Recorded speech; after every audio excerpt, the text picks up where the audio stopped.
রং তুলির টানে আবারও আমাদের দেখা। সকালের আলোর ঝলকানি বন্ধ দরজায় কড়া নেড়ে আলতো চুম্বনে বলে দিয়ে যায়, ওঠো এবার, তুমি আজও জীবিত। উঠে বসে দেখি আমার এক চিলতে ঘরের ছোট্ট ছোট্ট জিনিসগুলো আমার দিকে চেয়ে আছে, আর অপেক্ষায় আছে আমার। পুরো ঘরটা আমায় যেন আলিঙ্গন করে। মাটিতে পা পড়তেই আমি ভরসা পাই।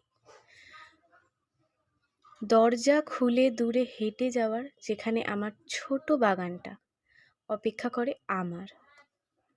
যারা প্রতিদিন আমার সাথে জীবনটাকে উপভোগ করে, তাদের শরীরে ফুটে থাকে রং বেরঙের ফুল, যা একদিন ঝরবে তো ঠিকই, কিন্তু মাটিতে মিশে